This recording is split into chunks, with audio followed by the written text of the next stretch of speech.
আপনারা যারা ভিউ বাড়াবার জন্য এই ধরনের কাজটি করেন, আমি বলব এটা কাজ বলে এটা এক ধরনের নোংরামি আমি বলব। আপনারা ভিউ বাড়াবার জন্য একজনকে মেরে ফেলছেন।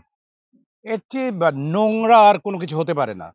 আপনি যে এই ধরনের একটি নিউজ করছেন, এমনও তো হতে পারে যে হয় এই নিউজ শুনে কেউ একজন স্ট্রোক করে মারা গেল। সেটার দায়-দায়িত্ব কে নেবে? আমার এখনো মনে হয় যেদিন নিউজ করেছে যেদিন তার 3rd ডে তে আমার কারাতে স্কুল ছিল। একজন ভদ্রলোক কারাতে স্কুলে এসে দাঁড়িয়ে কাঁদছিলেন। আমাকে দেখার পর দৌড়ে এসে জড়িয়ে ধরে হাউমাউ করে কাঁদছিলেন। এই কথাটা যদি বলতে যাই না তাহলে আপনাদের গায়ে লাগবে আমি বলব না। বিকজ যারা ইউটিউবার ভাইরা আছেন তাদের প্রতি সম্মান রেখে বলতে চাই যে ভাইয়া আপনারা এইভাবে যখন নিউজ করেন, আপনাদের একবার চিন্তা করা উচিত যে আমার একটা পরিবার আছে, আমার ছেলে আছে, আমার ওয়াইফ আছে, আমার ভাই আছে, আমার বন্ধু-বান্ধব আছে এবং তার পাশাপাশি আমার ফিল্ম ক্যারিয়ারে আমি অনেক আল্লাহ তাআলার বলব যে উনার বদৌলতে অনেক শুভাকাঙ্ক্ষী, অনেক ফ্যান ফরওয়ার্ডস আছে। আপনি যে এই ধরনের একটি নিউজ করছেন, এমনও তো হতে পারে যে হয় এই নিউজ শুনে কেউ একজন স্ট্রোক করে মারা গেল। সেটার দায়-দায়িত্ব কে নেবে? আপনারা যে এই ধরনের নিউজ করেন, আমার এখনো মনে হয় যেদিন নিউজ করেছে যেদিন তার 3rd ডে তে আমার কারাতে স্কুল ছিল। একজন ভদ্রলোক কারাতে স্কুলে এসে দাঁড়িয়ে কাঁদছিলেন।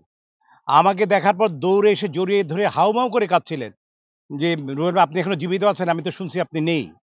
এই লোকটির যদি কোনো ক্ষতি হতো, এটা দায়-দায়িত্ব কে নিত? আমার ছেলে ইংল্যান্ড ও ইংল্যান্ডে থাকে। সে ডিরেক্টলি আমাকে ফোন করতে সাহস পায়নি। সে ফোন করেছে তার চাচাতো ভাইকে, বড় ভাইয়ের ছেলেকে। তার কাছে আগে জেনে নিয়েছে, দেন সে আমাকে ফোন দিয়েছে।